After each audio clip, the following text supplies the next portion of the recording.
Let's admit everyone in.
Few people just WhatsApp to sit in a waiting room. So yeah. Okay, I'll let them in.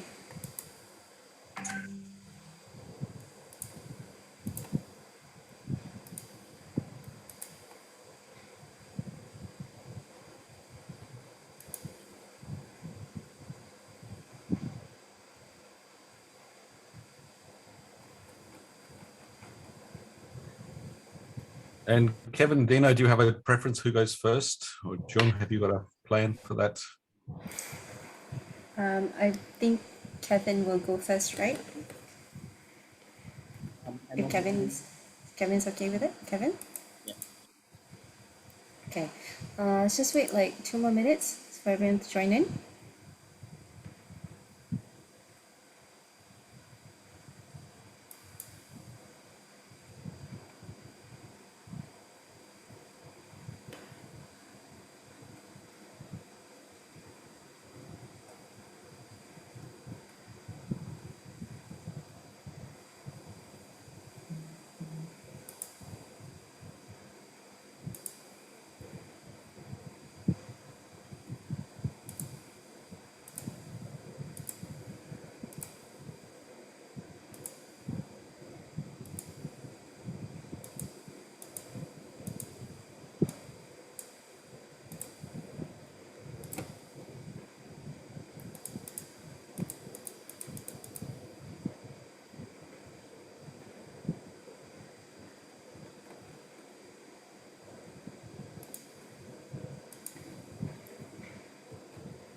All right, I think we're good to start.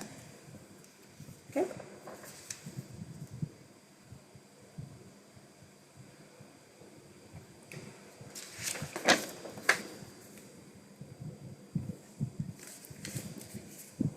Right.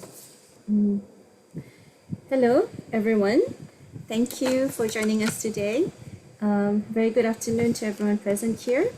And taking the time to join us in this webinar and discussion where we will be unpacking the trends and sentiments on the ground post-COVID-19. This discussion is timely, indeed, given the unexpected effects of the pandemic, which we all can feel into today. And in order to address this, we need to understand what the sentiments and perspectives from the grounds are. For today's discussion, we have a panel of distinguished speakers and experts within their own field, which will be led by Dr. Greg Barton, the Chair in Global Islamic Politics, Deakin University in Melbourne.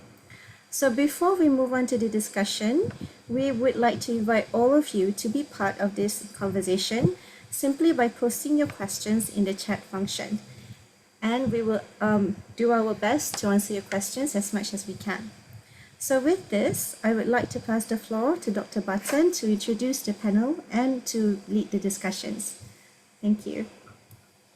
Thank you very much, John, and welcome everyone. Assalamu alaikum. We hope this is going to be a really interesting and productive conversation. It's brief, just 60 minutes, so we're going to move along quite quickly. So our two panelists who are doing all the heavy lifting along with you with the questions, Dina Zaman, who is the co-founder of IMAN Research, who I think is well known to everyone, so probably doesn't need an introduction, and Dr. Kevin Fernandez, who's a senior lecturer in political science at University of Malaya.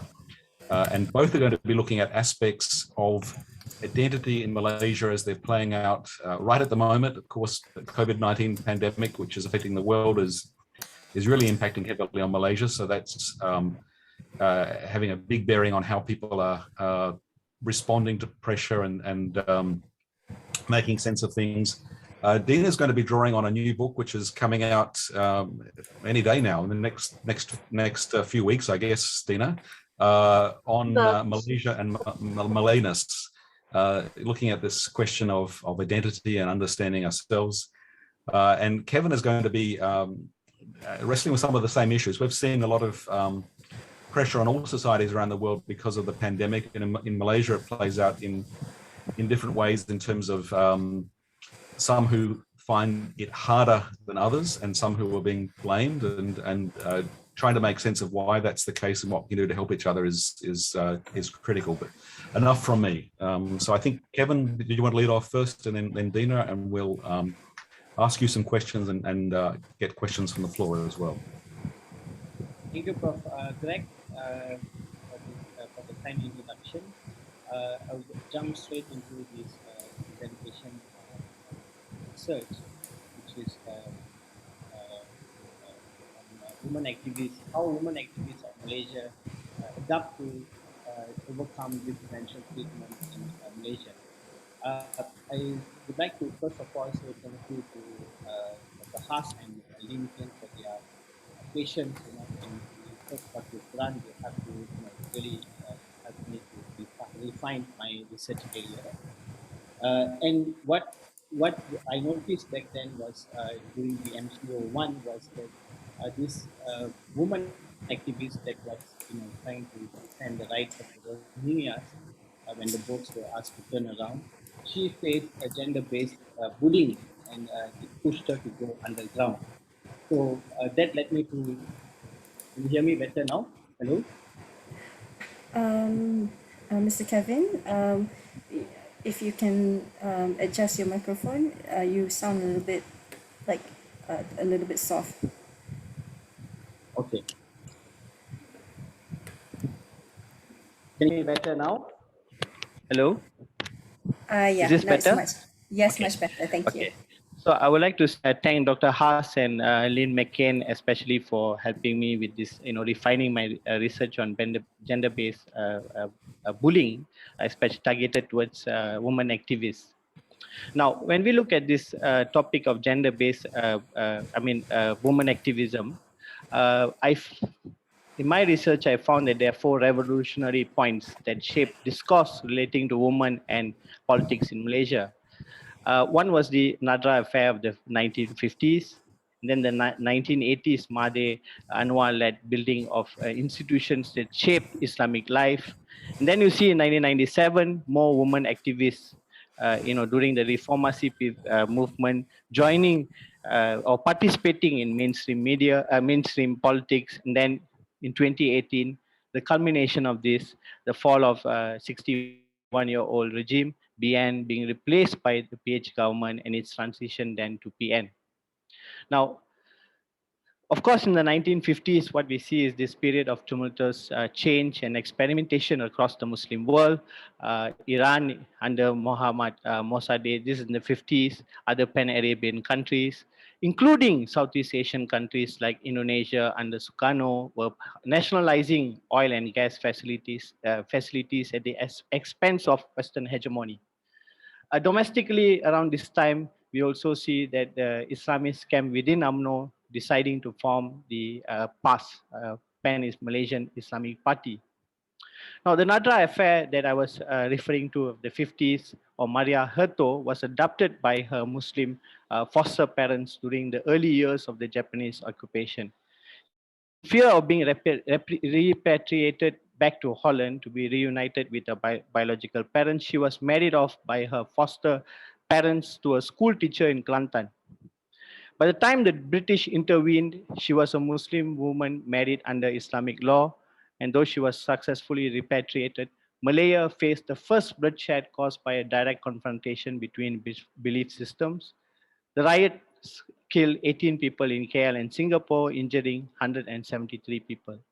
But important issues that came into question back then: the legal status of Shahada, formal declaration of faith for all Muslims as a sign of conversion to Islam, the legal status of Muslim marriages in the eyes of secular British constitutional law, and the legal status of Malay Muslim laws and customs vis-a-vis the British law.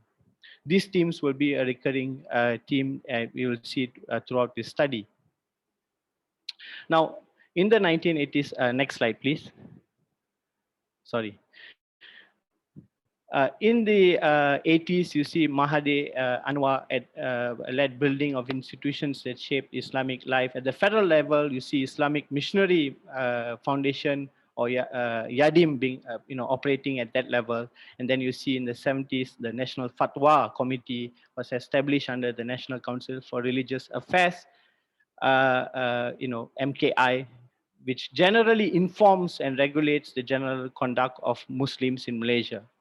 Now, by default, the Department of Islamic Development, JAKIM, which serves as a secretariat to the MKI, provides the Prime Minister with institutional powers under the PM's department to dictate the socialization of Malay Muslim through rewards and sanctions. According to the JAKIM's website, it has three main functions: to draft and standardize Sharia laws, coordinate and develop Islamic education, and to standardize Islamic administration in the state. Now, again, when you see, Reformasi, 2008 tsunami, and the fall of BN, you see a steady rise of women activists, especially in the context of West Malaysia since 1997. Bersih rallies 1, 2, 3, 4, and 5 were headed by women activists. Opposition leaders, alternative portals, and civil society activists played an important role in pushing for the narrative of change, leading to the 2008 tsunami and eventual fall of a 61-year-old regime, as I stated earlier. Now, what are the issues that concern women activists in Malaysia at macro levels? At the macro level, issues they speak of, or they actively participate in calls for electoral reforms per se, corruption, C4, Islam and women, sisters in Islam, micro level issues, minority and vulnerable group rights, child rights, stateless children, and the protection of the LGBTQ community, and of course, domestic violence. Next slide. Next slide, please. Okay. So in my study, I interviewed lawyer, activists, members of parliament, local NGOs, international NGOs, particularly women activists, and one male activist. Now, some of the key findings I found in my study was that women activists of Malaysia tend to concentrate on civil rights themes, including gender-based discrimination, particularly what affects the effects of what affects the LGBTQ community and the rights of the refugee communities, particularly the Rohingyas. Women activists from Borneo, on the other hand, are mostly concerned with non-citizen children in Sabah. Next slide, please. Some of the motivational factors for women activists to participate in this space is to correct a broken structure that has used, according to their own terms, had used and abused Islam. Injustice seems to be a recurring theme among women activists. And social issues, in terms of social issues, some women were motivated because of domestic violence within families. A Sabahan woman activist, for example, was motivated to speak about positive masculinity. Next, yes, okay, thank you. Now, the other forms of structural discrimination that women activists face, they smeared as supporters of Western ideas, a Jewish agenda meant to topple the government, in their own words, or in the words of one of the activists. So for us, if you want to date back to when we first started per se, then of course there was a branding of us as mainly anti-Islam, being supporters of Jews, and that they were LGBT supporters, as thought that it's a bad thing, and that we are there to topple the government. The other form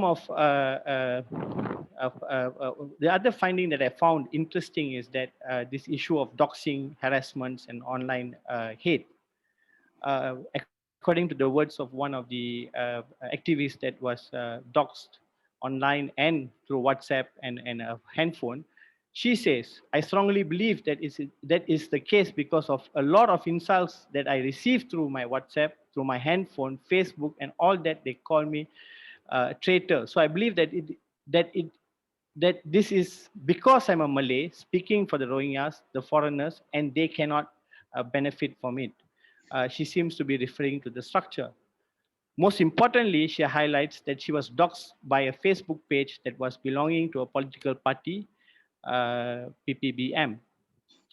A key finding of this study that I want to highlight here was that in East Malaysia, on the contrary, there is comparatively fewer incidences of being doxxed and harassed. For one informant, this key difference is because culturally, women in Borneo, unlike those of West Malaysia, are held in higher respect. She explained these differences as follows. The head of the houses are the men, but it's a very maternalistic community where if you are sick, you look at the traditional side, the what she refers to as the Bobo Hizan, equivalent to a high priestess. They're normally women, so they pray to the spirits. Who are the people working in the fields? Majority are women, so women are the reference points here in Borneo. In other issues that women actively engage in activism, their activism um, uh, in their tasks as activists.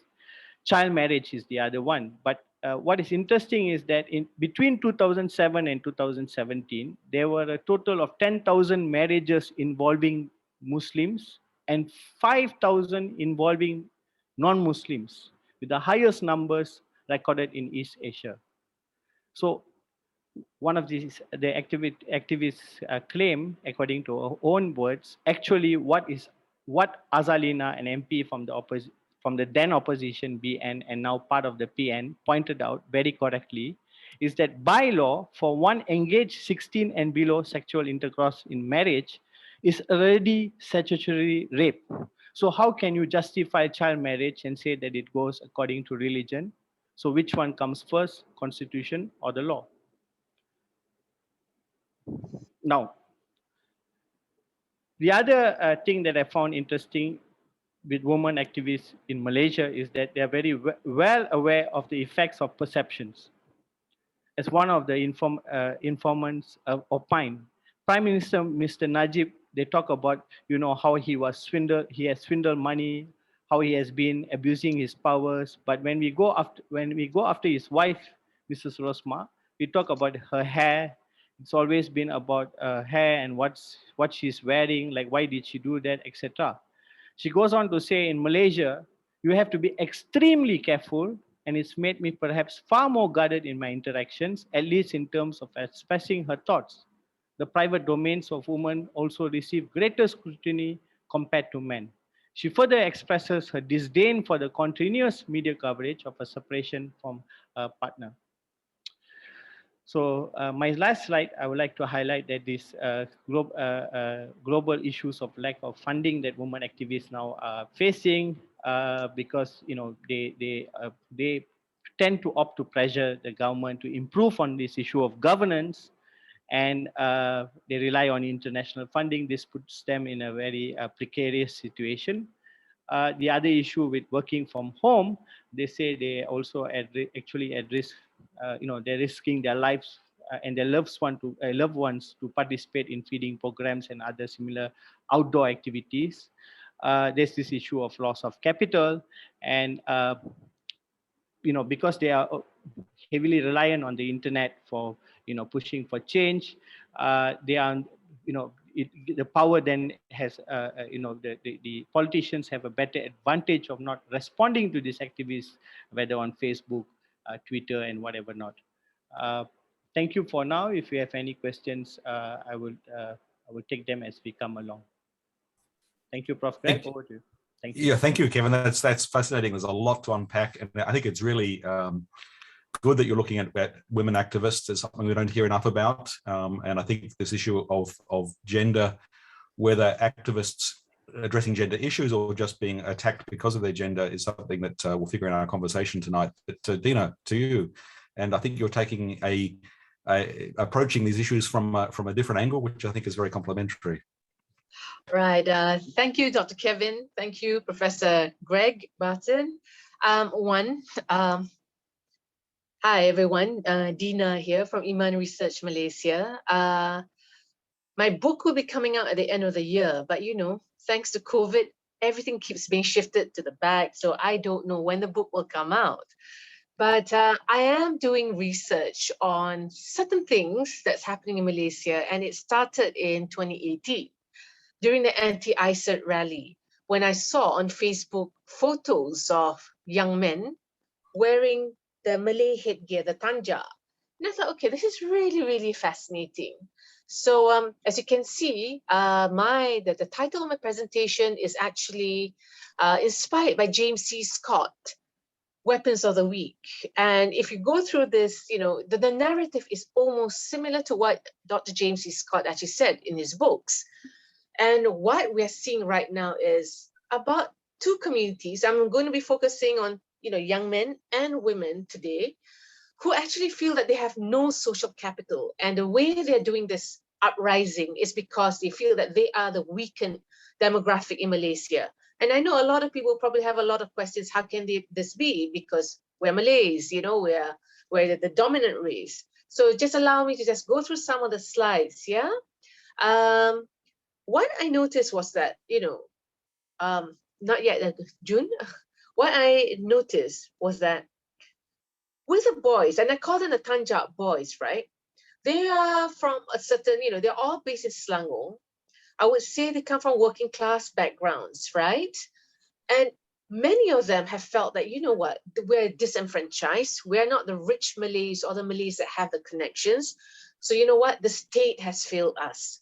Doesn't matter, we will do this. So I started tracking them down on Instagram, where they said, all right, we can't be as rich as all these people plus the non-Malays, but we can make things work for ourselves. So they started selling burgers, t-shirts and all. And initially I thought, this is actually very wonderful, yeah? By the fact that you are actually empowering yourself through, small little businesses and all, you're not dependent on anyone. And they also said, well, one of the things which fascinated me was that the reason why we are in the shape of where we are is because Malaysia has taken the Wahhabi Salafi narrative.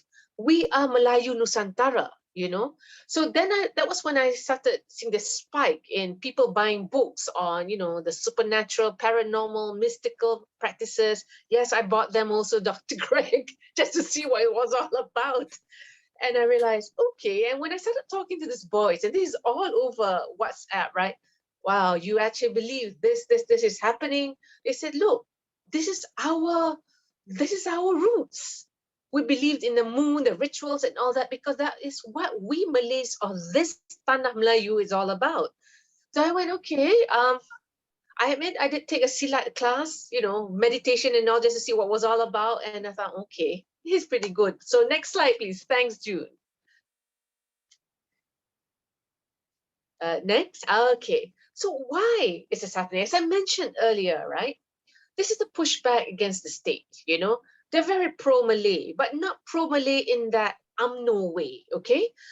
They're saying, we're creating this narrative on our own terms. They're also royalists. And they said the reason why the monarchy is that, the royals right now, the sultans are where they are, is because they're not empowered, you see? The state gives them a role. They manage and fulfill that role, but they're not real sultans.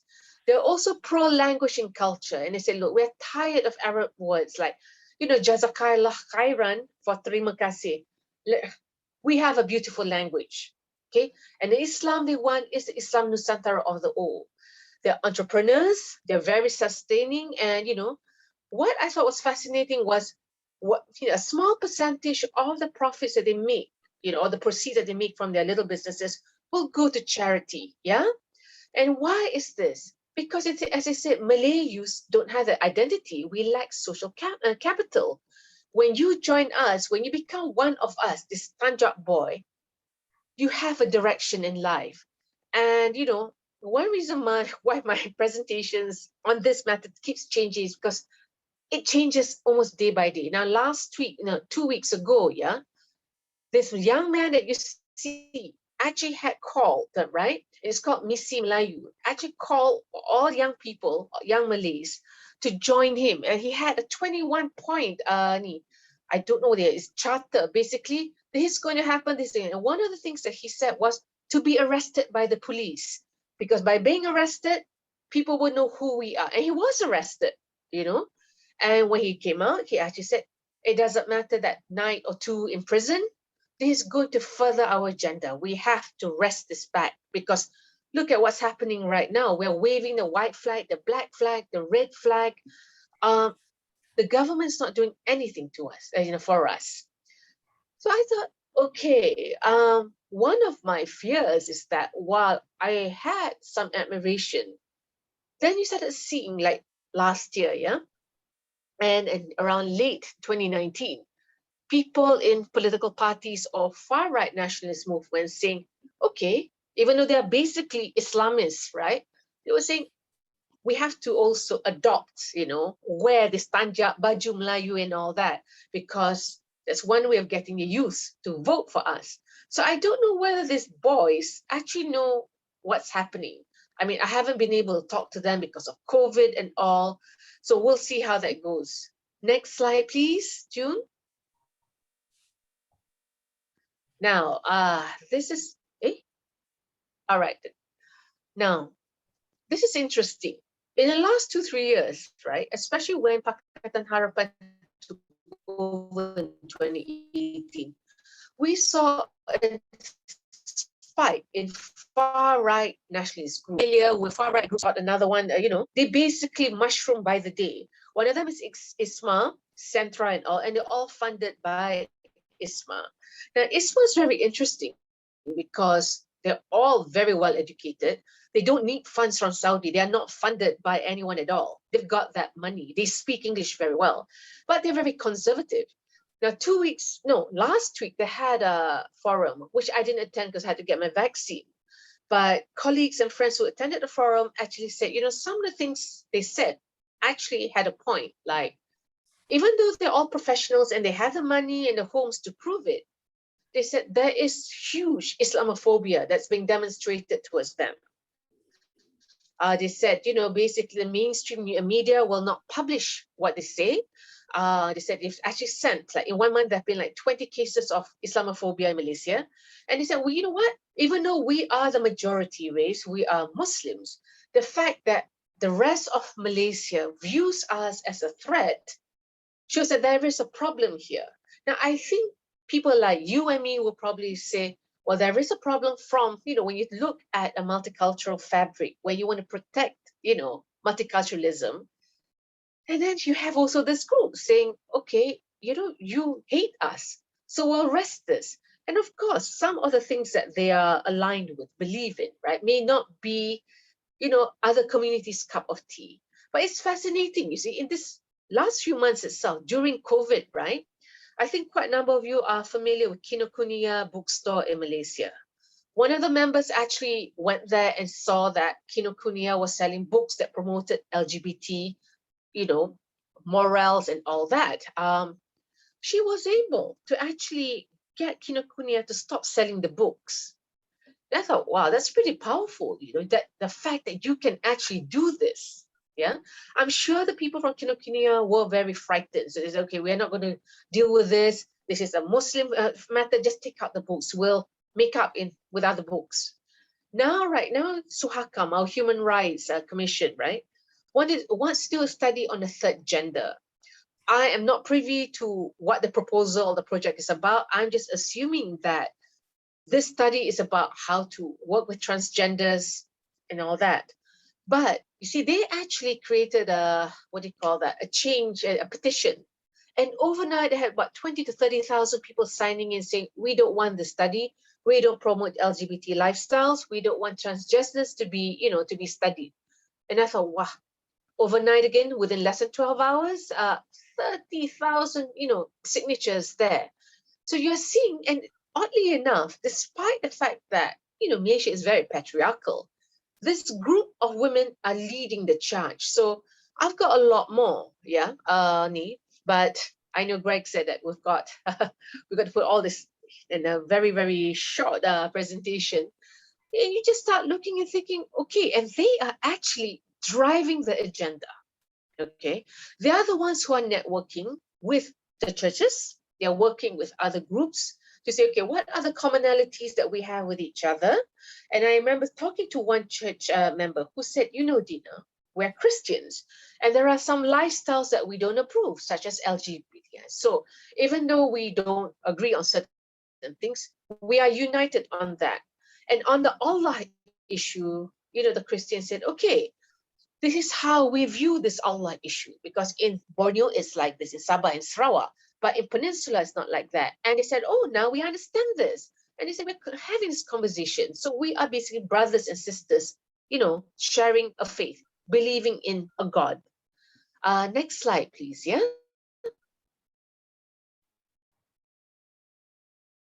Next slide, June.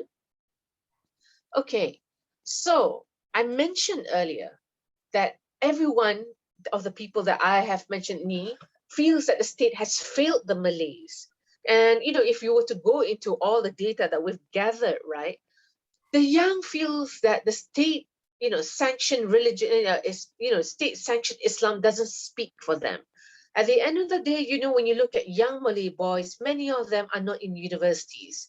They're doing they're just selling burgers, selling handphones, doing working class jobs, which they don't feel good about. They feel that there's a siege mentality here. And when we ask them, look, you're Malays, the government takes care of you. And they said, no, they don't. They only take care of a certain Malay elite. And, actually, when you hear this, you kind of feel, you feel quite sad. You empathize, because these kids are jumping onto an ideology because they're desperate, because there's really nothing that they can hope for. Yeah. It's very divisive, when you talk to them. But look, yes, we understand that times are hard. COVID is impacting everyone. But, we live in a multicultural Malaysia. Now, when you look at it, right, I think COVID has actually proven that we Malaysians, actually united in helping each other. And I had this short conversation with Kevin a few days ago about how, Malaysians are actually united, right, in helping the Rohingyan refugees. If before, they were like, oh, no, we don't want refugees here. They're actually saying, it's okay, because the Rohingyan refugees, even though we don't want them, they are Muslims. Yet, when you look at migrant workers, they are saying, we don't want them here because they're taking the jobs that we want. But when we tell them, look, do you actually want to become a laborer, a cleaner? They said, no, but they're still taking our jobs. I haven't figured out this psychology, And another thing is, there is growing groundswell among the working class young Malays. They're fed up of the elite Malays. They said nothing works anyway, despite all this. And COVID actually has shown that gap, people are telling us to stay at home. There's a Delta variant and all that, but they're going for holidays. Right? They're all having nice, expensive cakes being sent to them. So how does a young man or woman who's really struggling, right? How do they feel? And COVID has also, what I've noticed, Ernie, is that we've got this app called Kita Jaga app, right? Which tells people that, okay, I need money, I need goods, I need stuff for my children. You're seeing now young Malays living in upper middle income areas like Taman Tun, Damansara Heights, Bangsa, actually saying we need money. So because it is so recent, I'm thinking, okay, upper class, you don't have to worry. The fact that COVID has impacted your livelihood, what does this mean in the future? But I just thought I'd just throw this out to you. I don't know, maybe, it may impact us, it may not. But the fact is, a lot. And it's not just the Chinese or the Indians or the Bumiputras of Malaysia complaining. Everyone is, and the Malays are feeling it, you know. Okay, we can actually say, look, but they're all imagining this. They're actually quite okay, you know. Look, everyone is suffering during this time. But I think when you live with that narrative and you believe in that narrative, right, you're not going to listen to anyone else. So I've just, I'm just going to show you 2 slides about recommendations, yeah? Next slide, please, June. Next, please. Right. Okay, so now, Greg, you're very familiar about the National Action Plan. There is no National Action Plan that's in place or formalized yet. I know that there are, certain groups, who are actually talking to the, to Majlis Keselamatan Negara and all, and to, enforcement agencies, but none that we've seen that's on, in black and white, right? And we're all asking, think tanks, CSOs are all asking, look, if neighboring countries like the Philippines and Indonesia have already introduced this, what's happening here, And it's really, really interesting because Hidayah Center, right, has actually revealed that Malaysia was one of the several nations that engaged the center's dedicated task force to help craft the National Action Plan. Now, IMAN was commissioned to do one, and we finished it early 2019. We haven't heard what's happened to it yet. So we're just wondering, okay, what's going on now? When you look at what's happening from 2018 right up till now, the spike in xenophobia, the spike in, hate online and all, we don't see the light of day yet, unless, we're not seeing the right things. So, okay, like every CSO, every think tank, we're always pushing for the development of PCVE programs to include all of us. And we understand that, enforcement agencies probably will say, well, you know what, you're a CSO, you're a think tank, you don't have this kind of ability or the skills, you're not a government servant. But the fact is we work on the ground and we say, I think we've got a problem here and you have to look at this. And we're not even talking about soft approaches or hardline approaches. We've got to meet somewhere, yeah? Next slide, please, June. Okay. About a month or 2 back, a council, we had a lot of MPs, writing in to the media, talking about it, saying that, we need a unity council. We can no longer depend on this government. Our parliament, we can't even open a parliament at that time, right? So we thought, now what are we going to do? Why don't we get, a group of, whether the opposition is or not, let's work together, let's become a shadow government and tell the government, whichever government of the day, Malaysia has, right? And say, look, you're not doing this the right way. But of course, this has fallen on deaf ears, or, basically no one's doing anything now because we're now trying to, we're struggling. So I'm going to end my presentation here for now. And then let's just have a discussion. Thank you. Thank you, Dina. And thank you, Kevin. I mean, you've given us a lot to discuss. So we've only got 30 minutes left to discuss. So let's, less than that, actually, 20 minutes or so. Let's try and draw together some threads. There's a couple of questions coming through in the chat from, well, 3 questions now from Sabri, who's very asking some really interesting points. But let's try and make sense of what you both are concerned about. So you're both social scientists, observers of Malaysian society, and concerned about civil society. And I think seeing things that make you a bit concerned about where trends might go as the society is under pressure from this COVID pandemic, the economic pressure. We know that the economic pressure bears unevenly, but in Malaysia, as in many places, it's sort of working class people who are not in high-paying jobs, who feel that they're being left behind. And in Malaysia, of course, this has more than most countries has a identity that plays out in terms of communal politics and identity. And although some Malays are very wealthy and successful professionals, many Malays in villages and in the edges of urban areas are feeling very much left behind. So it's understandable that should be that response. Some years ago, my beard is turning white, so this marks my age. But some years ago, there was a very famous Malaysian who wrote about the Malay dilemma, and that's an unresolved issue. I think this is in some ways there's echoes of Tun's famous book coming through, Dina, with the young men you're seeing. They're saying, well, how come we've missed out? And of course, young men see it from a young man's point of view, but women often are the most dedicated of social activists, and they suffer pushback, criticizing them in very gendered terms. This is unfortunately something we see everywhere. Australian politicians, women in parliament are, treated in very poorly in terms of criticism and in civil society. So it's not just something that Malaysia experiences. It's a unresolved issue that we have to face up to. So what are the things that most concern you, Kevin and Dina? What do you think we should be paying attention to?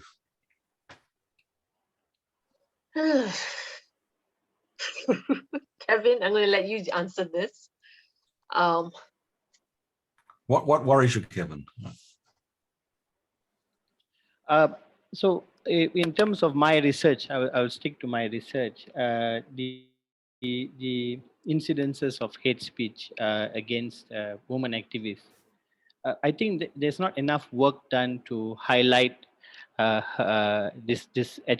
I can't name her because that's against the ethics of research. But what she did last year was very. Can you all hear me, Prof? Beck, can you hear me? Yes, nice and clear. Okay. Thanks, nice and clear. Okay. Yeah. Okay. So what she has done, very importantly, was she actually, fought for the Rohingyas to, for people to, to actually change the narrative. And I think that not enough credit is been given to our women activists. Take Dina, for example, and all the other activists that have dedicated their lives since 1997. 2008, and you see they've really actually made change in Malaysia. They've helped to improve the state of governance in the state. At least we saw what happened in 2018. And after 2008, in 2018, you see a lot of these women activists actually becoming now members of parliament, which was a very, very great improvement from comparative to where we were before. We need to give more emphasis on this. The roles that women activists have played.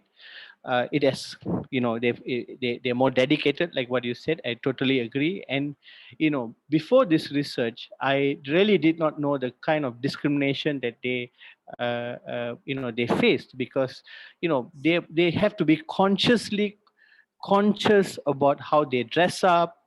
They're questioned about their marital status, whereas a male counterpart, on the other hand, if he's not morally right, he is not questioned in that fashion. And I think we need to have a more of a portal, or more of a to get more for more women activists to come and join together, so that they can actually fight, push back when they get doxed online, their personal information being distributed. The activists, the Rohingya activists, for example, her IC number, her phone number, everything was out in the open, and they made very personal insults to her. She actually had gone under the radar. And I think this is not a healthy kind of, I don't get the sense of, I don't think it's healthy, to put it in simpler terms. Over to you, Dina. Hi. I think, while my research has been focusing on young Malays or Malay women who have, joined, who are on a different path, yeah, I think we should look at it as a Malaysian problem. One of the things that I would like to also do much later on, yeah, is the fact that this conversation is being repeated by young Chinese youth, young Indian youth, who also have said that, this is just not working for me. And, one of the things, Kevin and Greg, that in my conversations with young Chinese, boys, right? The hairdressers and the one who what do you call that, the computers at Lau Yat Plaza, they're saying that, you know what, even the triads aren't hiring them anymore. They're hiring foreign workers, you know, because they're cheaper. And I remember before COVID, I went off to Lau Yat Plaza and I met Nepalese and Bangladeshis speaking Cantonese, and went, wow, like overnight, you know, and these boys are saying, okay, where are we going to go? The fact is, Bukit Bintang, Sungai Wang, the area is being gentrified. So a lot of families are moving out, and they say, we can't even mix with the normal Chinese from Cheras because they're very, you know, they're high class. And there is also some suspicion with Christian Chinese because they have money. So how? What are we going to do? And then you have young, you know, Malaysian Indian youths. And I have not done this. This is just anecdotes from friends. I've got a good friend, Dr. Jana, who actually spoke to me about this fact that a lot of young Indian youth are actually looking towards a motherland, you know, and looking at Modi as the person to emulate. Why? Because they say, look, at the end of the day, we Indians, if we come from a certain caste and class in Malaysia, we're not going to go anywhere. So I think the conversation should be that we really have to look at the young and the class divide that we're seeing now, you know, because obviously COVID has, you know, shown a lot of gaps, right? And two, later on, what's going to happen? And when you talk about the government right now, okay, I'm not saying that this government is going to fall or what, but we've had so many changes in 2-3 years, you know, we're all having a headache. Now, if let's say there's another government that comes in, are they going to actually address these issues? So that's my fear.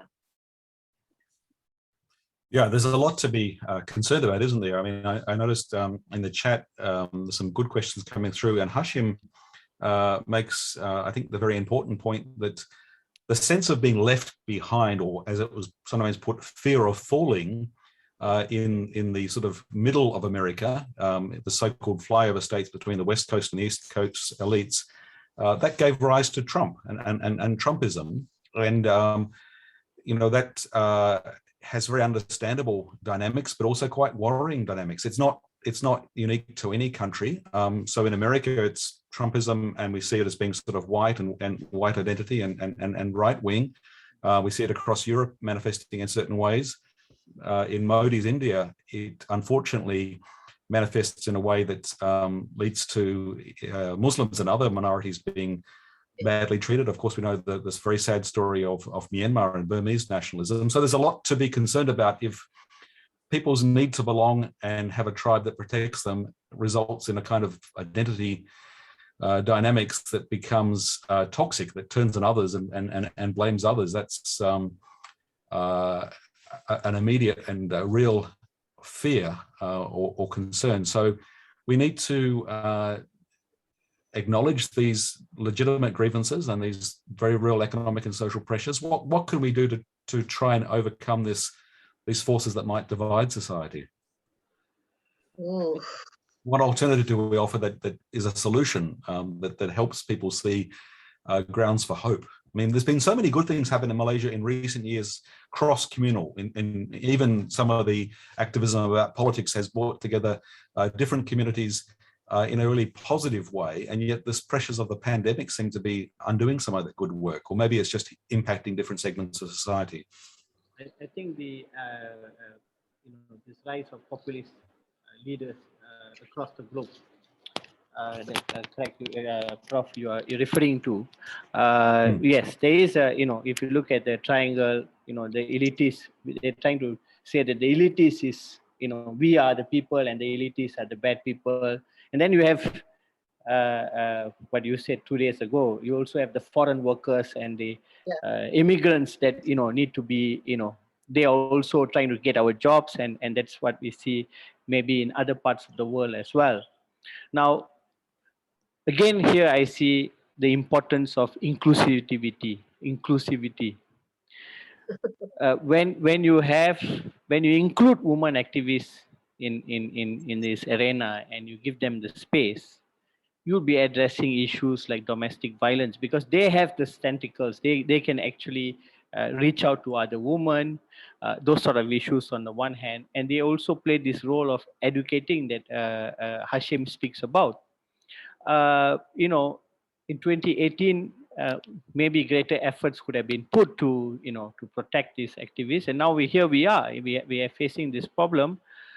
We have to find ways to first enable them to push back, you know, educate, give them tools on how to push back effectively, because a lot of this hate is online.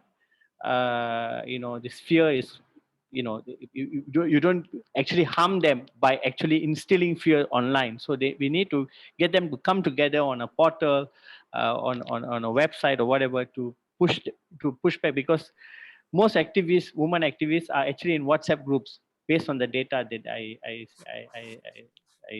actually gathered. So I think inclusivity, I'm sorry about my, but that is really the most important thing that we should look at. Thank you. Over to you, Prof. Beck and Dina. Thanks, Dina. Dina, how bad has the pandemic been in terms of impacting on people's socioeconomic pressure? I mean, has it really made a difference these last 18 months? Is that what you're seeing? You actually see it, you know. If, as I mentioned earlier, right, that Kita Jaga app, the fact that a professional is asking for help, needing, you know, milk, Pampers for his children, right, shows that it's impacted everyone, whether you're rich or poor or you're a working professional. I know that one thing, like, okay, for example, little cafes and all, right, not the fancy ones, they've basically been wiped out. See, we have what you call all this delivery, you know, platforms like Grab and all that, yeah? But they take out such a huge cut from the restaurant that basically you have enough to cover costs and then some. But if you keep going on doing this, there's no way, you know. I've got two friends who own small, tiny gyms. Again, not fancy, but even the fancy, good gyms, right, are suffering, you know. They're doing all kinds of things. That is the services sector. I'm not sure about the banks. I think they're doing okay with the moratoriums and all that. But I think when you talk about services, retail, it's tough, you know. And then when you talk about even young married couples, right, you lose a job, okay? So you only got one income and you've got a baby coming along, right? Things are very expensive, Greg. I'll be honest, in Malaysia, you know. And during the pandemic, right, you know, we all go to the supermarkets and then you see, you know, one salad, you know, and you're not talking about an imported salad, you're talking about a Malaysian jeruk or something, and it's just gone up by 10-20%. It makes you wonder what on earth is going on. And I think also that Malaysians in general, across the board, we are suffering from this fatigue because, you know, one moment you have a lockdown, okay, and then you keep changing this, you keep changing that. It's tiresome and it's tiring, you know. I know among my friends who are the researchers who do a lot of work, everyone will WhatsApp each other and say, I don't know how long I can do this, you know. You can't do field work. And I think that, you know, sometimes I tell myself this, okay, maybe the reason why I'm seeing all these communities lashing out, taking on this ideology is because right now it's during the COVID. You know, everything is closed up, you're getting more angry. Things will get better when things are open up. But I don't know, you know, I don't know. I'm just hoping for the best. Yeah, what you were describing is something we're seeing around the world. I mean, it's probably more acute in Malaysia than in many other countries. No doubt it's probably even more acute again in India just because of economics. But there's a lot of people who are being left behind because lockdowns really put pressure. If you can't go out and work, and if your position is that you need you know, cash payment each day and you're not getting that cash payment, it's really hard. I think one of the big concerns everywhere, and certainly I think from what you were saying in Malaysia as well, is the way in which this can manifest in a sense of not just despair and fatigue, but anger, and the anger can boil over in a domestic context and lead to domestic violence and gendered violence. Is that something you're seeing? Is that something that is a particular concern? Yeah, I mean, I don't know whether we're heading towards violence. I don't want to think that, okay?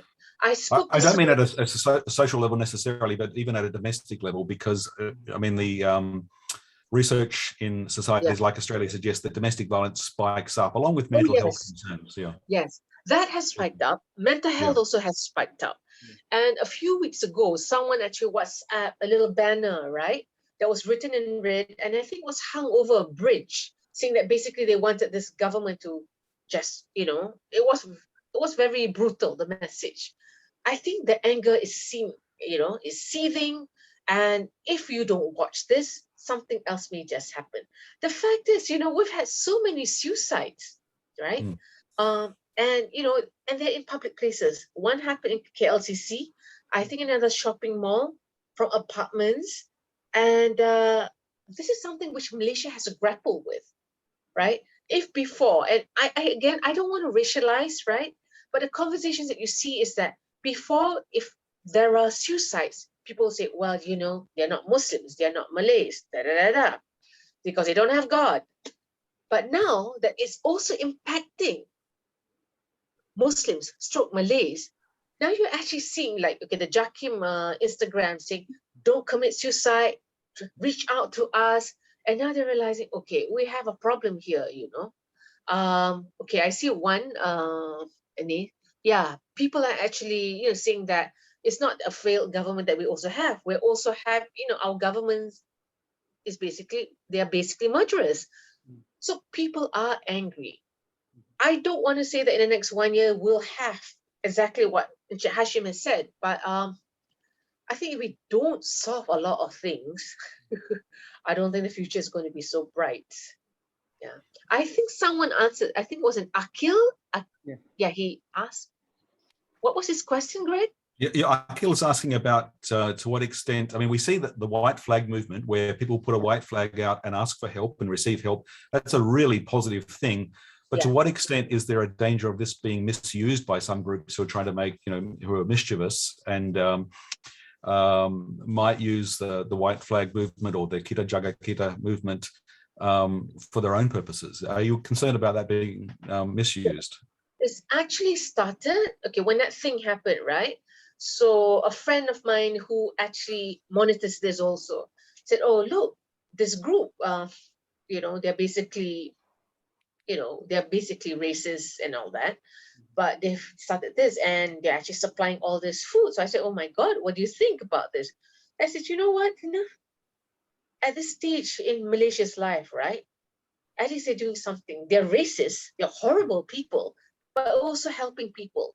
So, okay, there's that department, little unit in my head that says, let's not be so negative. It doesn't matter, blah, blah, blah. But it's good that people are trying to help out each other.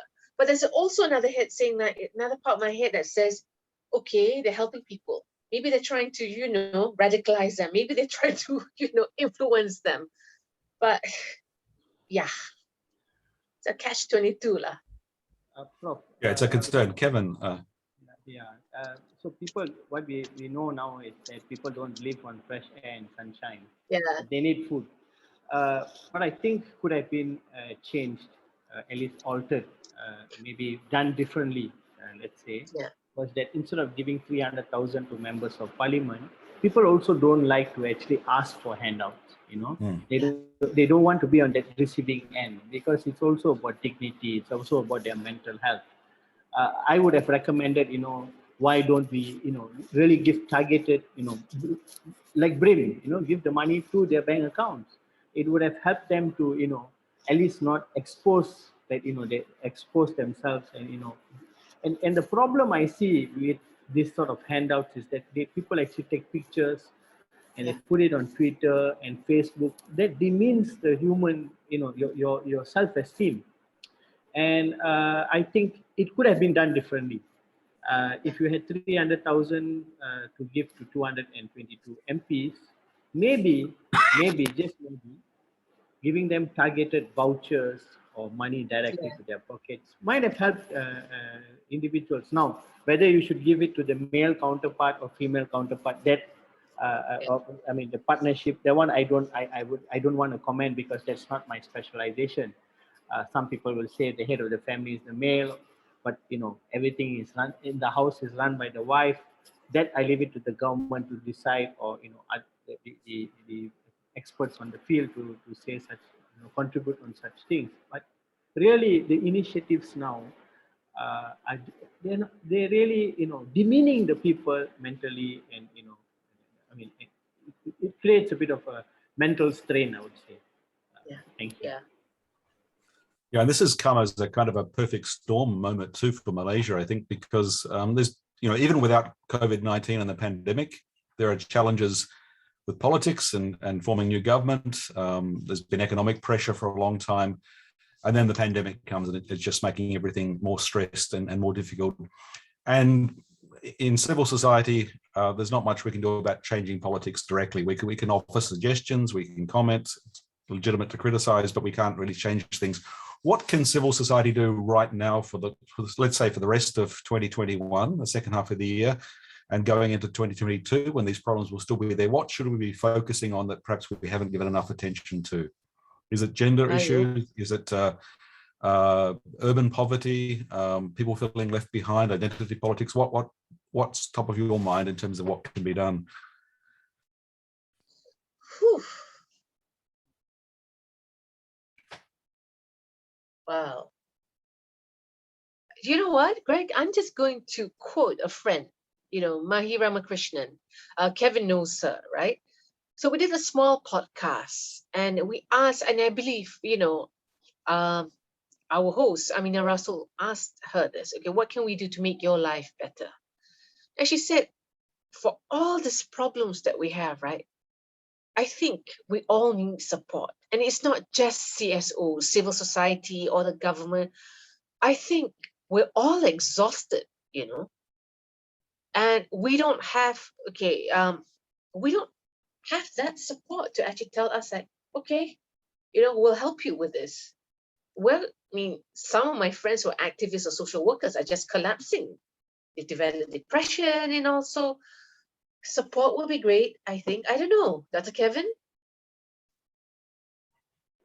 I think, to be fair to the CSOs and the CSA, civil society actors and civil society organizations, they have done their best during the first MCO.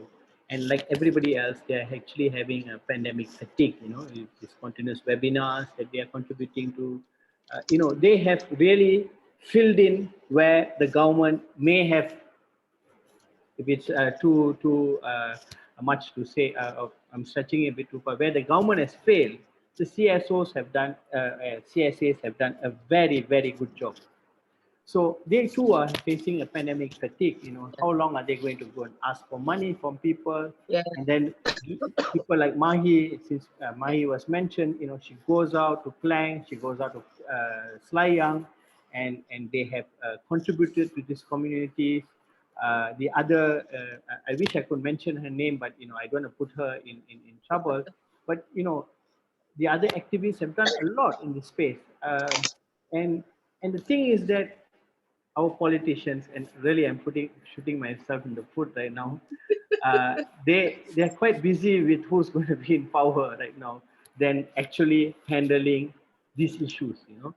I would say both sides. I will give it, instead of the CSOs and CSA, civil society actors like Dina Zaman, I would want to give them a break and really put our members of parliament from both sides of the spectrum, or all 4 sides or 5 sides or whatever, to actually start doing their work, because they are paid. They're paid quite well, and maybe they can do their 4,000 ringgit a month, man. Yeah. Maybe they can start, actually trying to engage people like Dina, Mahi, and all these people, and actually work with them, start to do things differently, and instead of that, they're really busy trying to form a majority. Yeah.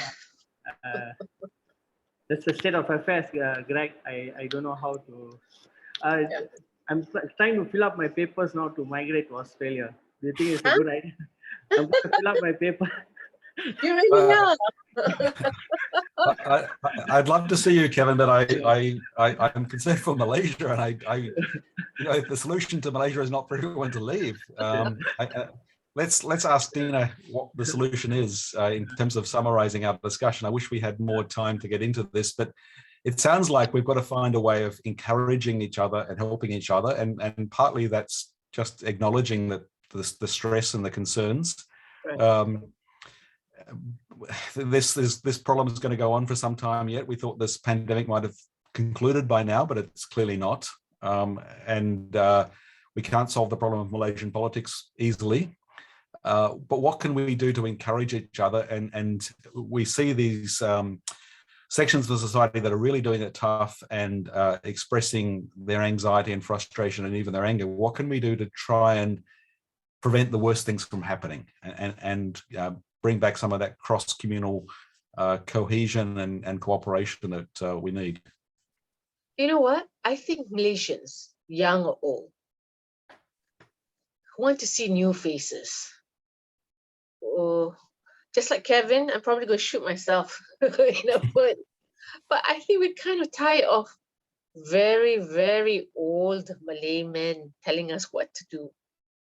We've got a lot of young people, right, who actually are very underutilized, of all races. We had that glimmer when Pakatan Harapan took over, and then it went kaput, and then back to square one. So, yeah, I hope, please, young leaders, slowly we're seeing a lot of young coming up, right? And it'll be good lah. I mean, Greg, I don't know about you, but we all penat lah, I would like just go back to research and not have to deal with this. But I think like all Malaysians, we're like, okay, we need a real change. And we do need change, and it's not fair to burden the youth with saying they've got to fix the problem, but that the youth are the hope, right? So I guess maybe taking away from what you're saying, Dina, is how do we help younger people find their voice and get a chance to show leadership if previous generations have let them down? What can we do to encourage them and help them? Yeah.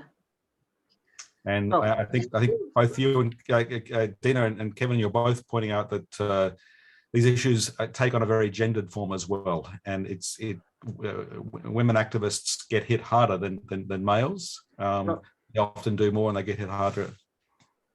Prof, if I may add, sorry to interject.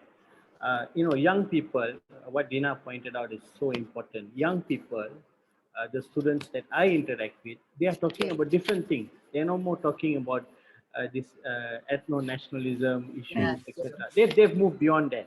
And I think this void was well filled by Syed Saddiq's party. I give it to him. Syed Saddiq's party, Muda, has given hope to the young people. And these young people now, now that they can vote, in only 18, they can vote at a younger age. They want to participate, and they want to participate in debates, like Dina rightly pointed out. Let's empower these young people. Yes. But today I read something about Syed Saddiq, but I really hope that Syed Saddiq, and his party would really, get these younger people, young professionals to come in and to discuss the things that Dina is talking about, things that are more important to be addressed. How do we help the poorer segments? This pandemic is actually an opportunity. It's a real good opportunity for Malaysia before we have brain drain issues and whatever not. It's a good window, I think, and I think we should help parties like Muda to become mainstream parties. Thank you. Yeah. Thank you both. I think that's a very optimistic note to wrap up on. I wish we had another half an hour or another hour to discuss and invite discussion from everyone online. We don't. We're out of time. We're over time. But it is important that we find some basis for hope, right? Because we can't sustain ourselves with pessimism and despair. We're feeling burnt out and fatigued already. And you're right, the youth see things differently. They want to move beyond the old boundaries and limitations. It needs to impact on politics. Hopefully we'll see it happening with the new government. But civil society needs to be there pushing that new government too, right? But hopefully opening up a space for younger voices. So, all right. I mean, Thank you to SEAN-CSO, everyone. We've been doing this for about almost a year already. Thank you Yes. so much. Every webinar, I learn something, you know, and I start panicking after that. Like, oh God. Yeah. Well, Sean Thank you, CSO, thank you, Dina. Sean CSO, of course, we've been concerned about the Southeast Asian Network of Civil Society Organizations has been concerned about how do we counter violent extremism. But what we are recognizing is that the problems of violence, which we hope don't manifest and we want to stop before they happen, we want to prevent it, you know, they start from deeper roots, and they manifest before violence with hate and incitement of hatred and other problems. And they come from, you know, genuine pressures and problems that need to be tackled. And of course, the COVID-19 pandemic has just exacerbated many of those familiar problems. And we need to recognize that and to try and deal with some of the issues in a constructive way, lest something worse happens. So I think it's good to have this conversation. We don't have all the answers, but it's, you know, one thing that always encourages me about this kind of work is that the civil society, I know you feel fatigued and it's hard and resources are limited, but it's the idealism and the hopefulness and the coming together and working together of civil society that gives me hope. And I hope it sustains you too. All right. Well, we'll see each other again, everyone, hopefully Yes. after the MCO. Yes. Yeah. Thank All you right. very much, Dina. Thank you, Kevin. Thank you, everyone. So do stay safe Black. and look after each other and All right. and let's get through this. Thank you, Mazia and Julia. Thank you, everyone. We'll see Thank you in you. the email. And thank you to the audience. Goodbye. Thank you. Thank you. Bye.